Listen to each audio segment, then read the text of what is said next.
Gold, trusted gold buyers. మీరు తాకట్టు పెట్టిన బంగారాన్ని విడిపించి ఈ రోజు ఉన్న మార్కెట్ ధరకు కొనబడను.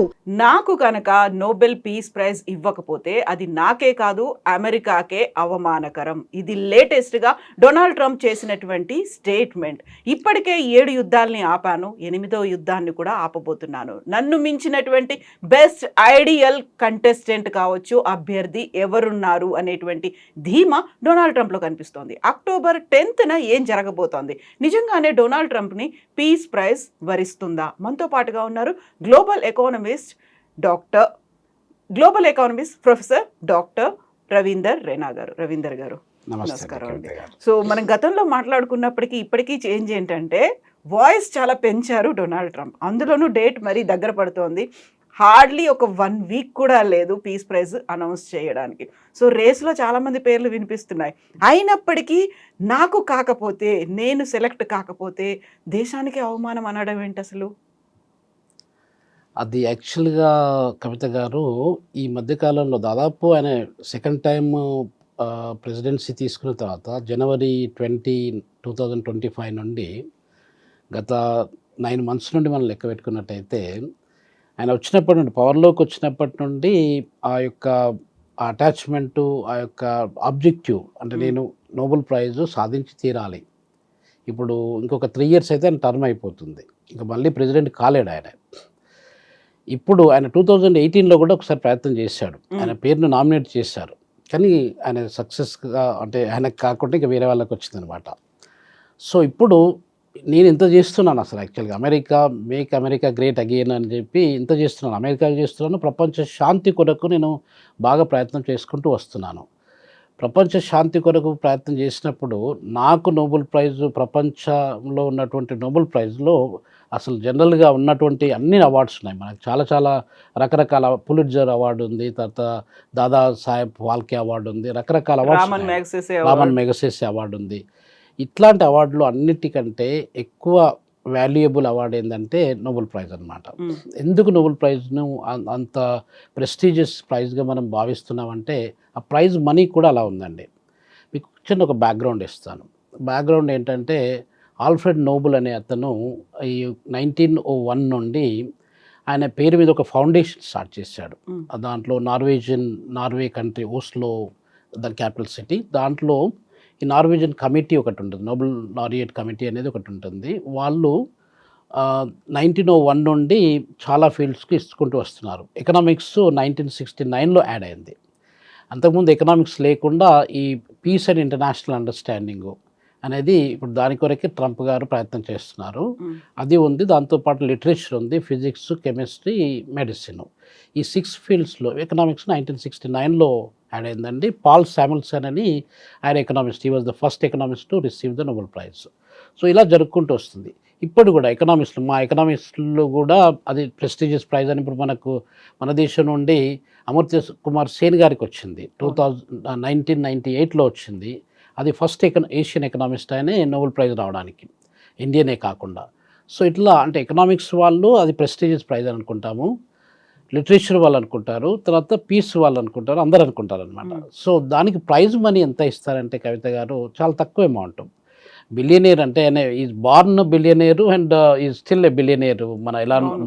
ఇతను డొనాల్డ్ ట్రంప్ గారు, అవునవును, ఈ బార్న్ విత్ గోల్డెన్ స్పూను. దానికి ఎంత వస్తుందంటే అండి ప్రైజ్ మనీ ఇప్పుడున్న స్వీడిష్ క్రోనాట్లో దాదాపు ఇప్పుడు 10 to 11 million దాన్ని నార్వేజియన్ కరెన్సీ ఇస్తారండి. ఆ నార్వేజియన్ కరెన్సీ $1కు దాదాపు 10 రూపాయలు ఉంటుంది అనుకోండి. మన ఇండియన్ కరెన్సీలో కాదు, వాళ్ళ కరెన్సీలో. అంటే నార్వేజియన్ కరెన్సీలో ఇప్పుడు డాలర్ ఒకటి ఉందనుకోండి, $100 ఉందనుకోండి, అక్కడ వాళ్ళకు 1000 అవుతుంది అనమాట. అంటే 1:10 రేషియోలో ఉంటుందండి దాని కరెంట్ వాల్యూ. అది ఆ కరెంట్ వాల్యూలో మనము మొత్తం మన భారతదేశంలో ఉన్న రూపీస్ కన్వర్ట్ చేసినట్టయితే అరౌండ్ 9 కోట్లు 10 కోట్లు ఉంటుందండి. 9 కోట్లు 10 కోట్లు is not a big amount యాక్చువల్గా. అంటే ఒక మిలియనీర్, ఇప్పుడు మన దగ్గర మిలియనీర్స్ తీసుకుంటే కవిత గారు, ప్రపంచంలో మిలియనీర్స్ మన దగ్గర దాదాపు 1 million పీపుల్ ఉన్నారండి మిలియనీర్స్. ఎంత వాళ్ళ యొక్క అసెట్స్, వాళ్ళ ప్రాపర్టీస్ ఆల్మోస్ట్ అబౌట్ 9 కోట్ల రూపాయల నుండి 10 కోట్ల రూపాయలు వాళ్ళ దగ్గర ఉన్నట్టయితే they are part of millionaires ఇండియాలో. మన దగ్గర 146 బిలియన్ 146 కోట్ల జనాభా ఉంటే దానిలో మిలియన్ పీపుల్ మాత్రమే రిచ్ పీపుల్ అన్నమాట. మిగతా వాళ్ళందరూ సామాన్యులే. ఆ మిలియన్ పీపుల్ యొక్క యార్డిస్టిక్ ఏంటి అంటే మనకు 9 కోట్ల రూపాయలు. ఈ 9 కోట్ల రూపాయలలో ఇప్పుడు ఒకవేళ నోబెల్ ప్రైజ్ వచ్చిందనుకోండి, అది మనము ఆ మిలియనీర్లలో కావడానికి ఆస్కారం ఉంటుందన్నమాట. సో 9 కోట్లు అనేది ట్రంప్ గారికి నథింగ్. ఎందుకంటే ఈజ్ బిలియనేరు, ఈజ్ బార్న్ అయితే బిజినెస్ మ్యాన్ ఫ్యామిలీలో పుట్టాడు, అతను పెరిగాడు, ఆయనకు కష్టము ఇదంటే పెద్దగా ఏం తెలియదు అసలు యాక్చువల్గా, బికాజ్ ఈ was a rich man. So అక్కడ అమౌంట్ కాదండి, ఆ అమౌంట్ కంటే ఇప్పుడు దాదాపు మీరు మొత్తం కన్వర్ట్ చేసినట్టయితే అసలు నార్వేజియన్ కరెన్సీని మనం కన్వర్ట్ చేసినట్టయితే అరౌండ్ 1.2 నుండి 1.3 డిపెండ్స్ అపాన్ ఎక్స్చేంజ్ రేట్ అనమాట. ఆ $1.3 మిలియన్ మాత్రమే వస్తుందన్నమాట. ఆ ప్రైజ్ కొరకు అతను అది చాలా కలలు కంటా ఉంటున్నాడు అనమాట. ఇప్పుడు ప్రెసిడెన్సీకి వచ్చిన తర్వాత, రెండోసారి ప్రెసిడెన్సీకి వచ్చిన తర్వాత ఆ ప్రైజు వాల్యూ అంటే ఒకవేళ ప్రెస్టీజియస్ ప్రైజ్ కాబట్టి ప్రపంచవ్యాప్తంగా నోబెల్ శాంతి బహుమతి పొందిన వాళ్ళల్లో ట్రంప్ గారు ఆయన యొక్క స్థానాన్ని అక్కడ పెట్టుకోవడానికి ఆస్కారం ఉంటుంది. అది ప్రయత్నం చేస్తున్నాడు. అతను ఏం చెప్తున్నాడంటే కవిత గారు, ఇప్పుడు దాదాపు యుద్ధాలు అనేది కామన్గా జరుగుకుంటూ వస్తున్నాయి. మనం అది కాన్ఫ్లిక్ట్స్ తీసుకున్నట్టయితే మీకు 250 పైన రకరకాల కాన్ఫ్లిక్ట్స్ కానీ వార్స్ కానీ ప్రపంచవ్యాప్తంగా జరుపుకుంటూ వస్తున్నాయి. చిన్నవి కావచ్చు, పెద్దవి కావచ్చు. అవును, అంటే రకరకాల, ఇప్పుడు సపోజ్ మీ కాన్ఫ్లిక్ట్స్ పెద్ద పెద్ద వార్స్ ఉన్నాయి. ఇథియోపియా ఎరిట్రియాకు, నేను అక్కడ ఎరిట్రియాలో పనిచేసినప్పుడు ఇథియోపియా ఎరిట్రియాకు యుద్ధం జరిగింది. 2.5 సంవత్సరాల పాటు యుద్ధం జరిగినప్పుడు నేను అక్కడే ఉన్నాను అసలు యాక్చువల్గా.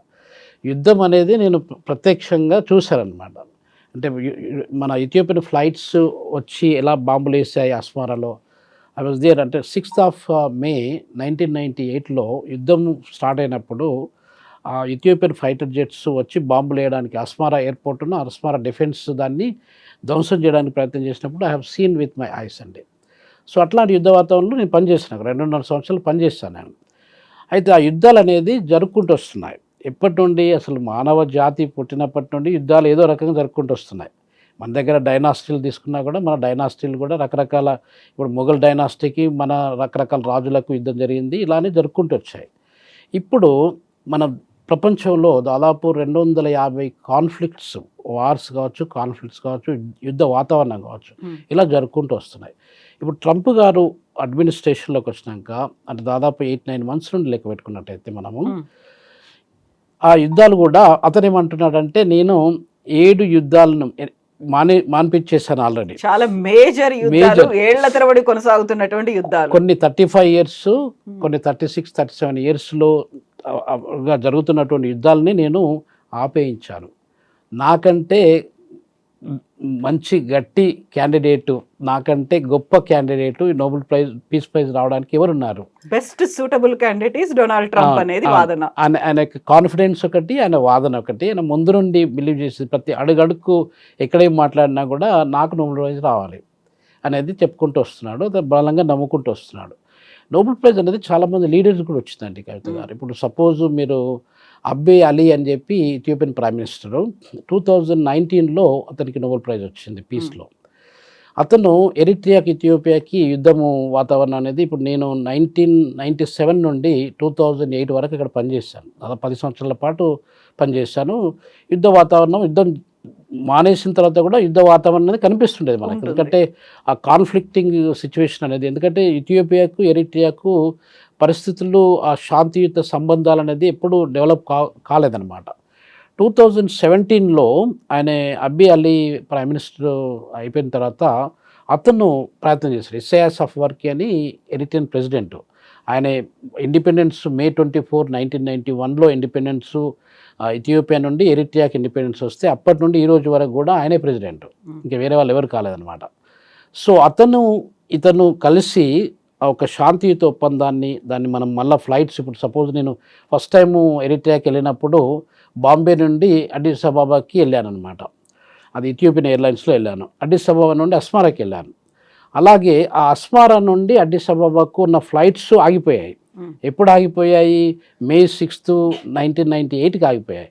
ఆ ఫ్లైట్స్ని మళ్ళీ దాన్ని రీఎస్టాబ్లిష్ చేయడము, ట్రేడు, వాళ్ళకున్న ట్రేడు, దాన్ని మళ్ళా దాన్ని ఏమంటారు, రిసరెక్ట్ చేయడము, అంటే వాణిజ్య సంబంధాలని మళ్ళీ పునరుద్ధరించడము, ఇట్లాంటివన్నీ జరిగాయి అన్నమాట. బార్డర్స్ ఓపెన్ చేసుకోవడము, పీపుల్ మూవ్మెంట్ జరగడము. తర్వాత అస్సబ్ అని చెప్పి ఒక పోర్ట్ ఉందండి, వీళ్ళకి ఇథియోపియన్స్ ల్యాండ్ అక్కడ కంట్రీ, అది దానికి వాళ్ళకి పోర్ట్ యాక్సెస్ లేదనమాట. మస్సావా, అస్సబ్ అని 2 పోర్ట్స్ ఎరిట్రియాకు ఉన్నాయన్నమాట. ఈ అస్సబ్ పోర్ట్ నుండి ఇథియోపియన్స్ చాలా పెద్ద మొత్తంలో ఇంపోర్టేషన్, ఎక్స్పోర్టేషన్ ఇవన్నీ జరుపుకుంటూ ఉంటుంది. సో ఈ యొక్క ట్రేడ్ సంబంధాలన్నింటినీ అబ్బే అలీ చాలా చిన్న అతను, ఆయన ఈజ్ ఏ యంగ్ మ్యాన్, మిలిటరీలో పనిచేసినటువంటి వ్యక్తి, ప్రైమ్ మినిస్టర్ అయిపోయాడు. ఆయన ఇవన్నీ ప్రయత్నాలు చేశాడు కాబట్టి అక్కడ ఉన్నటువంటి నార్త్ ఈస్టర్న్ ఆఫ్రికాలో పీస్, స్టెబిలిటీ దాన్ని డెవలప్ చేయడానికి ప్రయత్నం చేసుకుంటూ వచ్చాడు కాబట్టి 2019లో అతనికి నోబెల్ ప్రైజ్ ఇచ్చారండి. 2018లో ఇతను ప్రయత్నం చేశారు, మన ట్రంప్ గారు ప్రయత్నం చేశారు, అంటే రికమెండేషన్స్ చేశారు, నామినేషన్ చేశారు. కానీ నామినేషన్ చాలా జరుగుతుంటాయండి, కొన్ని వేల మందికి నామినేషన్ చేయడానికి ఆస్కారం ఉంటుంది. కానీ స్ట్రాంగ్ కంటెస్టెంట్స్ ఎంతమంది ఉన్నారు అనేది ఇంపార్టెంట్. ఇప్పుడు మనం ప్రస్తుతం చూసుకున్నట్టయితే కవిత గారు, మన Benjamin Netanyahu Israeli prime minister కూడా is one of the contestants. మన Shahbaz Sharif prime minister of Pakistan కూడా ఈ was one of the contestants. ఇందులో ఇంట్రెస్టింగ్ థింగ్ ఏంటంటే షాబాజ్ షరీఫ్ ఏమో ఈయనకి డొనాల్డ్ ట్రంప్ కి ఇవ్వండి అన్నట్టుగా ఒక రికమెండేషన్ కూడా చేశారు, ఈయన పేరును, డొనాల్డ్ ట్రంప్ పేరును ప్రతిపాదించారు. అండ్ బెంజమిన్ నెతన్యాహు అంటే గాజా, పాలస్తీనా వాటి మీద ఇప్పటికీ యుద్ధం ప్రకటిస్తూనే ఉన్నారు కదా, ఆయనకి ఎలా ఇస్తారు అని ఈ 2 టిపికల్ గా ఉండే వాదనలు కూడా ఉన్నాయి. అవునండి, అంటే కంట్రవర్షియల్ అది యాక్చువల్గా, ఒకదానికొకటికి సంబంధం లేకుండా వాళ్ళు they are creating conflict among themselves. ఇప్పుడు ఒకవేళ ఎట్లాంటి నాన్ కంట్రవర్షియల్ క్యాండిడేట్స్ ఉండి చాలా పీస్, స్టెబిలిటీకి, ఇంటర్నేషనల్ అండర్స్టాండింగ్కి, ఇంటర్నేషనల్ కోఆపరేషన్కి, ఇంటర్నేషనల్ సాలిడారిటీకి ప్రయత్నం చేసిన వాళ్ళకి ఇచ్చినట్టయితే దానిలో మీనింగ్ ఉంటుందండి. ఇప్పుడు ట్రంప్ గారు ఆయన చెప్పేది ఏంటంటే, నేను 8 నెలల్లో 8 కాన్ఫ్లిక్ట్లను ఆపేశాను, అంటే ఎవ్రీ మంత్ ఒక కాన్ఫ్లిక్ట్ని నేను సాల్వ్ చేసుకుంటూ వచ్చాను. కాబట్టి నాకంటే స్ట్రాంగ్ క్యాండిడేట్ ఎవరు లేరు. ఇంతవరకు ఇచ్చిన నోబెల్ ప్రైజెస్ అందరితో చూసుకున్నట్టయితే ఐఎమ్ ద బెస్ట్ క్యాండిడేట్ అనేది ఆయన యొక్క ఆర్గ్యుమెంట్, ఆయన యొక్క బిలీఫ్ అనమాట. ఇప్పుడు ఇంకొక పాయింట్ ఏం చెప్తున్నాడంటే, నేను 7-8 కాన్ఫ్లిక్ట్స్ని సాల్వ్ చేసా కాబట్టి నాకు 7-8 టైమ్స్ ఆ పీస్ ప్రైజ్ నాకు రావాలి అని చెప్పి అంటున్నాడు. సో ఇప్పటి నుంచి కౌంట్ చేసుకుంటే ఎవ్రీ ఇయర్ అంటే ఆయన చనిపోయే వరకు కాదు, దాదాపు ఇప్పుడు ట్రంప్ గారు దాదాపు 80 ఏళ్ళకి దగ్గరికి వస్తున్నారండి, 79-80 మధ్యలో ఉన్నారు అతను. ఆ 80 years అంటే ఇంకొక 3 yearsలో ఆయన ప్రెసిడెన్సీ అయిపోతుంది. ఈ 3 years కాకుండా ఇంకొక 5 years పాటు కూడా ఆయనకు నోబెల్ ప్రైజ్ ఎవ్రీ ఇయర్ ఆయనకి ఇవ్వాలనేది ఆయన యొక్క బిలీఫ్ అనమాట. ఆయన పాయింట్ ఏంటంటే కవిత గారు, ఇప్పుడు మేజర్ వార్స్ ఆయన చెప్పేది ఏంటంటే, ఇప్పుడు ఇజ్రాయెల్కును ఇరాన్కు యుద్ధ వాతావరణం జరిగింది, యుద్ధం జరుపుకుంటూ వచ్చింది, దాన్ని నేను ఆపేశాను అనేది ఒకటి పాయింట్. ఈజిప్టుకును ఇథియోపియాకు కూడా యుద్ధ వాతావరణం ఉంటుండేది, దాన్ని నేను ఆపేశాను అనేది. కొస్సావకును సెర్బియాకు, ఈ రెండింటి మధ్యన కూడా చాలా మన ఇండియన్ సోల్జర్స్, పోలీస్ మ్యాన్ కూడా హైదరాబాద్ నుండి కూడా మా క్లాస్మేట్ శ్రీధర్ వాళ్ళు కూడా వెళ్ళారు అక్కడికి కొస్సావకి 2001 ఆ టైంలో యుద్ధం జరిగినప్పుడు. అయితే వీళ్ళందరూ అక్కడ యుద్ధాన్ని ఆపడానికి, పీస్, స్టెబిలిటీని ఎస్టాబ్లిష్ చేయడానికి మన పోలీసు, మన మిలిటరీ వాళ్ళందరూ కూడా వెళ్ళారు. Team member, even United nations UNMI అని చెప్పి ఒక ప్రోగ్రామ్ ఉంటుందండి. ఇంతకుముందు మీకు చెప్పాను కదా, ఎరిట్రియా, ఇథియోపియాకు యుద్ధం జరిగినప్పుడు UNMI అంటే United nations mission for Eritrea and Ethiopia అని చెప్పి ఒక మిషన్ ఉంటుండేది. దానిలో చాలామంది ఇండియన్ సోల్జర్స్ అక్కడికి వచ్చి ఆ పీస్ ఆపరేషన్స్ అంతే వాళ్ళు చూసుకుంటూ వచ్చారు, మానిటర్ చేసుకుంటూ వచ్చారు. దాంట్లో భాగంగా కొసావాకు, సెర్బియాకు జరిగినటువంటి యుద్ధంలో మన వాళ్ళ పార్టిసిపేషన్ చాలా ఉందండి. సో వీటితో పాటుగా రువాండా, కాంగో కూడా చాలా సంవత్సరాల యుద్ధం జరుగుతుంది. ఇవన్నీ బార్డర్ కంట్రీస్ కాబట్టి రువాండా అనేది చాలా చిన్న కంట్రీ. కాంగో అనేది DRC Congo, democratic republic Congo అనేది చాలా పెద్ద కంట్రీ యాక్చువల్గా. మొత్తం ఆఫ్రికా దేశంలో చూసుకున్నట్టయితే 2వ పెద్ద దేశంగా ఉంటుంది. ఏరియా సైజులో చూసుకున్నట్టయితే మనకంటే కొంచెం దాదాపు 2 మిలియన్ స్క్వేర్ కిలోమీటర్స్ ల్యాండ్ ఉంటుంది, పెద్ద రిచ్ కంట్రీ కూడా. వాళ్ళిద్దరికీ యుద్ధం జరుగుతుంది, ఆ యుద్ధాన్ని కూడా నేను ఆపేశాను అని చెప్పి ట్రంప్ గారు చేస్తున్నారు అనమాట. ఇండియా, పాకిస్తాను మధ్యన మనకు అప్పుడు ఆపరేషన్ సింధూర్ జరిగింది కదా ఏప్రిల్ మేలో జరిగినప్పుడు కూడా నేను చేయడం వల్లనే ఇండియా యుద్ధాన్ని ఆపేసింది అని చెప్పి అంటారు, వెనక్కి తగ్గారని చెప్పి అంటారు. మన మోడీ గారు దాన్ని రిఫ్యూజ్ చేశారు, మన ఇండియన్ గవర్నమెంట్ బ్లంట్గా దాన్ని డినై చేసింది అనమాట. సో ఇవి అతను చేసినటువంటి, ఇంకా ఆర్మేనియాకు అజర్బైజాన్ కూడా యుద్ధం జరుగుతుందండి, దాన్ని కూడా నేను ఆపేశాను అనేది ఒక పాయింట్.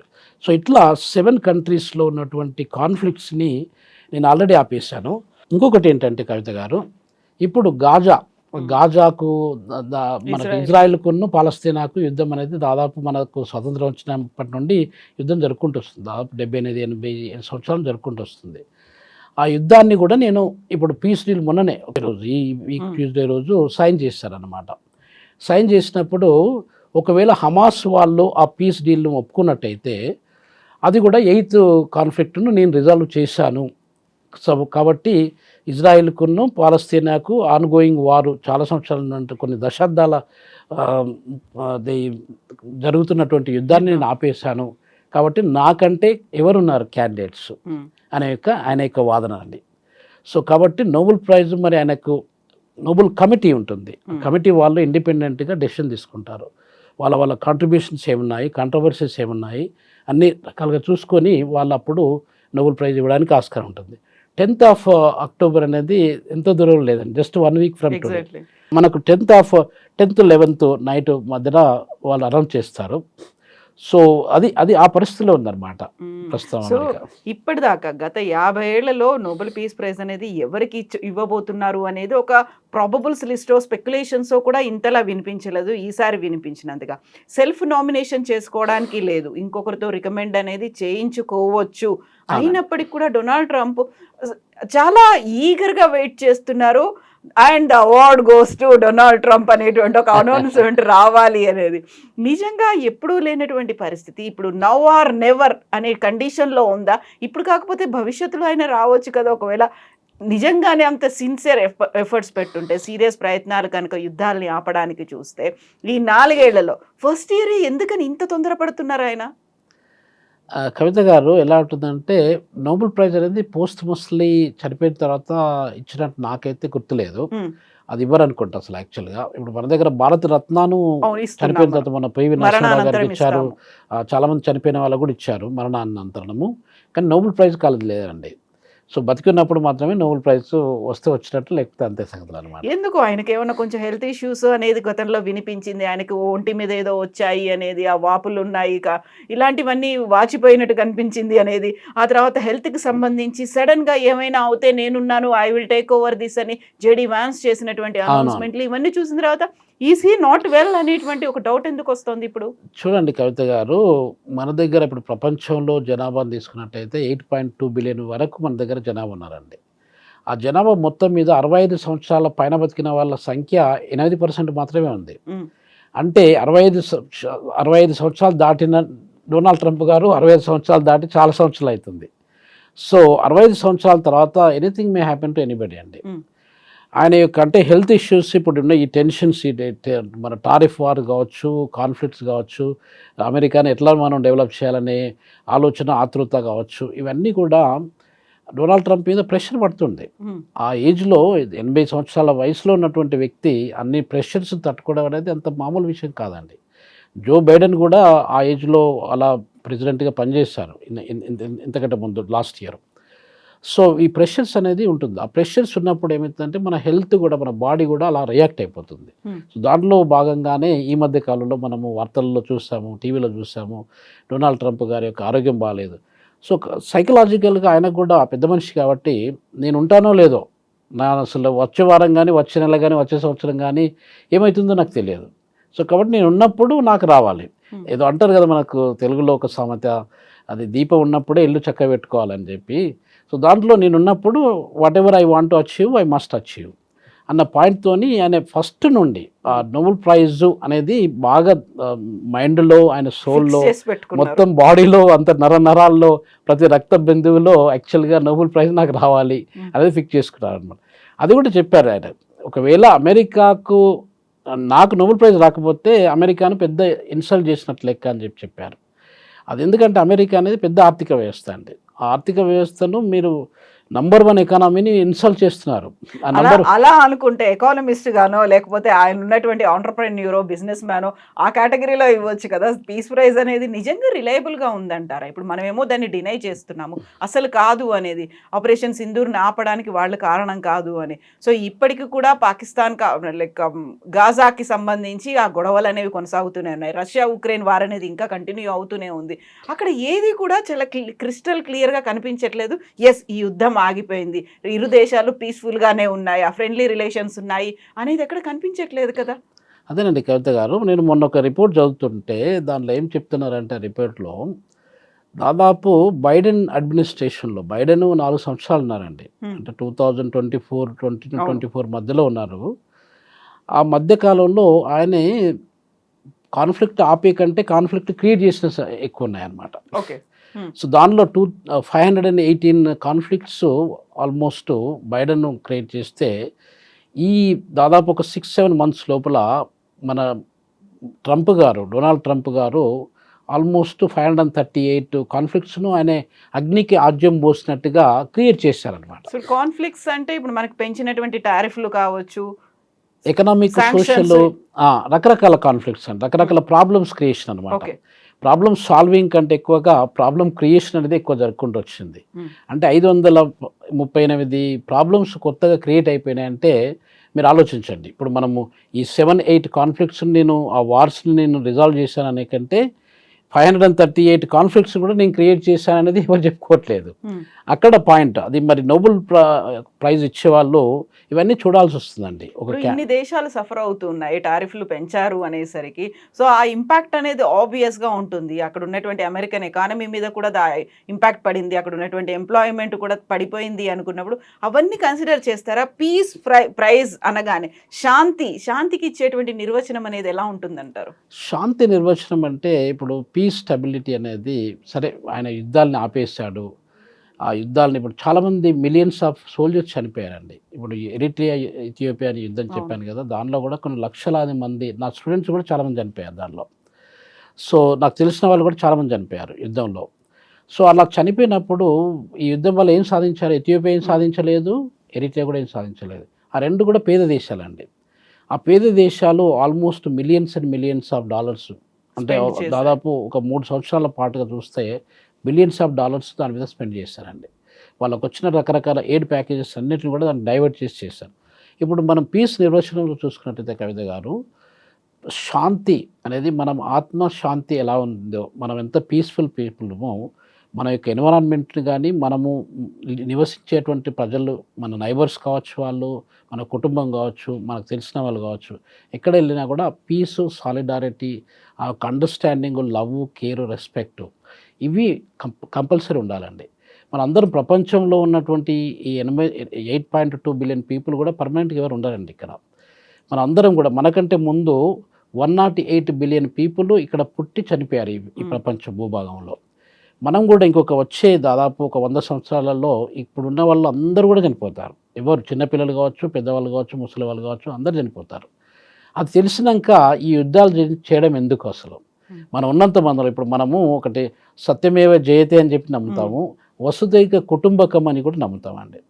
అంటే ప్రపంచంలో ఉన్నటువంటి మానవాళి హ్యూమన్ బీయింగ్స్ ఎవరైతే ఉన్నారో ఆ అందరం కూడా మనము ఒక బ్రదర్స్ అండ్ సిస్టర్స్ లాంటి వాళ్ళం. మనకు ఏదో రకమైన కనెక్షన్ ఉంటుంది. హిస్టారికల్గా మనం తీసుకుంటే millions of years back human evolution హిస్టరీని తీసుకున్నట్టయితే మనకు ఒకరికొకరికి డిఎన్ఏ సంబంధాలు అనేది ఉంటుందండి. అలా ఉన్నప్పుడు మనం అందరం ఒకటే అని, మనం అందరం ఒక కుటుంబము అన్నప్పుడు ఇది ఎందుకు జరగాలి అసలు? యుద్ధాలు ఎందుకు జరగాలి? యుద్ధాల వల్ల మనం ఏం సాధించాం? సో కాబట్టి శాంతి అనేది మనం ఆ రకంగా చూడాలండి. శాంతి అనేది మీకు నాకు ఎట్లాంటి కాన్ఫ్లిక్ట్ లేకుండా మిమ్మల్ని చూసినప్పుడు నాకు ఆ రెస్పెక్ట్, ఆ కేర్ అనేది ఉండాలి. ఒకరికొకరు సాక్రిఫైస్ అనేది కూడా ఉండాలి. ఆక్రమించుకోవాలి అనే ఆలోచన ఉండకూడదు. యుద్ధ ఆకాంక్ష కానీ లేదా పవర్ మాంగరింగ్ కానీ ఇవన్నీ ఉండకూడదు. ఇవన్నీ ఉన్నప్పుడు మనకు అసలు ఇంకా యుద్ధాన్ని మనము అగ్నికి ఆజ్యం పోసినట్టుగా యుద్ధాన్ని మనం ప్రేరేపణ చేసినట్టే అవుతుంది కదా తప్ప యుద్ధాన్ని తగ్గించేది ఏం లేదు కదండి. సో కాబట్టి ఆ పీస్ అనేది చాలా చాలా ఇంపార్టెంట్ అండి మన ప్రపంచంలో. మన ప్రపంచంలో ఉన్నటువంటి లీడర్స్ అందరూ దాదాపు 200 మంది లీడర్స్ ఉన్నారు. వీళ్ళందరూ కూడా ఆ పీస్ గురించి ఆలోచించి అందరికీ మనము వేరే కాన్ఫ్లిక్ట్స్ మనకు వద్దు, ఆ కాన్ఫ్లిక్ట్స్ అని ఉన్నట్టయితే టేబుల్స్ మీద కూర్చొని మనం శాంతియుత చర్చల ద్వారా ఆ ప్రాబ్లమ్స్ మనం సాల్వ్ చేసుకోవాలి. ఇప్పుడు మనకు సైన్స్ టెక్నాలజీ ఎన్నో రకాలుగా వచ్చాయి. వచ్చిన వాటిని అవి యూజ్ చేసుకొని మనం ఎట్లా సెటిల్ చేసుకుంటే బాగుంటుంది, పర్మనెంట్ సొల్యూషన్ ఎట్లా పెట్టుకుంటే బాగుంటుంది, అదే ఆలోచించాలి. కానీ ఉన్న వాటిని ఇంకా లేని ప్రాబ్లమ్స్ని కొత్త క్రియేట్ చేసుకుంటూ వెళ్తే ఇంకా అసలు సామాన్యులేనండి. ఇప్పుడు సఫర్ అయ్యేది సామాన్యులే సఫర్ అవుతారు. సోల్జర్స్, అమాయకమైనటువంటి సోల్జర్స్ సఫర్ అవుతారు, అమాయక ప్రజలు కూడా సఫర్ అవుతారు. ట్యాక్స్ పేయర్స్, మన అందరం ట్యాక్స్ పేయర్స్ కాబట్టి మనం బడ్జెట్ కూడా అంతా అటే పెట్టాల్సి వస్తుంది. అంతే కదా. Major Majority. Portion of the ఇప్పుడు బడ్జెటరీ రిసోర్స్ మనం కూడా ఇండియాలో కూడా around 18% of the budgetary resources మనము డిఫెన్స్ మీద పెడుతున్నామంటే అదంతా వేస్ట్ఫుల్ ఎక్స్పెండిచర్ కిందకి వస్తుందండి. ఒకవేళ అదే మనం శాంతి, మన పరిరక్షణ ఇవి ఉన్నట్టయితే మనకి అంత అమౌంట్ Other అక్కడ sectors పెట్టకుండా మీద కూడా ఫోకస్ పెట్టాలి. దాని మీద వేరే ఇప్పుడు ఇన్ఫ్రాస్ట్రక్చర్ డెవలప్మెంట్ కావచ్చు, లేకపోతే అన్ఎంప్లాయ్మెంట్ రిడక్షన్ కావచ్చు, పావర్టీ రిడక్షన్ కావచ్చు, అట్లాంటి ప్రోగ్రామ్స్ మీద మనం లక్షలాది కోట్ల రూపాయలు దాని మీద స్పెండ్ చేస్తున్నామండి. మనం రకరకాల ప్లేన్స్ని కొనుక్కొచ్చి ఇవి ట్యాంక్స్ని ప్రొడ్యూస్ చేసి ఇవంతా చేయాల్సిన అవసరం లేదు కదా మనం శాంతి ఉన్నట్టయితే. సో కాబట్టి ఆ శాంతి అనేది ఆ రకంగా చూడాలండి. ఆ శాంతి నిర్వచనం అనేది ఇప్పుడు ట్రంప్ గారు ఏం చేశారు, ఆయన చెప్పేది ఏంటంటే 8 పాయింట్స్ ఆయన పాజిటివ్ పాయింట్స్ చెప్పుకుంటున్నాడు. నెగిటివ్ పాయింట్స్ ఏం చేశాను నేను అవి అసలు వచ్చినప్పుడు అవి కనిపించట్లేదు అనమాట. ఆయన ఒప్పుకోడు కూడా, నేను నెగిటివ్ ఎట్లయితుంది అంతా నేను పాజిటివే చేశాను, అదంతా నేనేదో దేశం కోసం దేశం కోసం నేషనాలిటీ చేశాను. అనేది ఇక్కడ కనిపిస్తోంది కాబట్టి. సో కాబట్టి నాకు నోబెల్ ప్రైజ్ ఇవ్వకండి, ఇది కూడా చెప్తున్నాడు అతను. నోబెల్ ప్రైజ్ అనేది నాకు రాకన్నా అమెరికాకు వస్తే సరిపోతుంది. ఇప్పుడు బరాక్ ఒబామా ప్రెసిడెంట్గా ఉన్నప్పుడు కవిత గారు 2009లో అతనికి నోబెల్ ప్రైజ్ వచ్చింది పీస్ అండ్ ఇంటర్నేషనల్ అండర్స్టాండింగ్లో. ఇప్పుడు నెల్సన్ మండేలా అని ఫాదర్ ఆఫ్ సౌత్ ఆఫ్రికా, నేను పనిచేసే దేశంలో, అక్కడ కూడా అతనికి నోబెల్ ప్రైజ్ వచ్చింది పీస్ అండ్ అండర్స్టాండింగ్లో. డెస్మండ్ టూటు అని చెప్పి ఒక అతను రిలీజియస్ లీడర్ ఉండేది, అతనికి కూడా నోబెల్ ప్రైజ్ వచ్చింది. ఒక 3 సౌత్ ఆఫ్రికన్స్కి నోబెల్ ప్రైజ్ వచ్చింది అనమాట. సో ఇట్లా నోబెల్ ప్రైజ్ అనేది ఒక యూనిక్ పర్సనాలిటీస్, ఎంత కంట్రవర్సీ లేకుండా ప్రతి ఒక్కరు కూడా మొత్తం డీటెయిల్గా స్టడీ చేసినట్టయితే ఎక్కడైనా కూడా కంట్రవర్సీ వచ్చేస్తుంది. ఇప్పుడు నెల్సన్ మండేలా అతను ఒక ట్రేటర్ లాగా, తర్వాత ఒక అదేంటి దేశద్రోహి లాగా ఆయన హేట్ చేసేవాళ్ళు కూడా ఉన్నారు. చాలా మంది ఉన్నారండి. ఇప్పుడు వైట్ పీపుల్ ఆయన జైల్లో పెట్టి 28 ఇయర్స్ జైల్లో పెట్టారండి. 28 ఇయర్స్ జైల్లో ఉండి చాలా కటిక దరిద్రమైనటువంటి జీవితాన్ని అనుభవించి ఆయన బయటకు వచ్చి ప్రపంచ సౌత్ ఆఫ్రికాకు ఫస్ట్ ప్రెసిడెంట్ అయ్యాడండి, ఫాదర్ ఆఫ్ సౌత్ ఆఫ్రికా అయ్యాడు. సో అది that is the legacy, that is the kind of unique contribution to the society.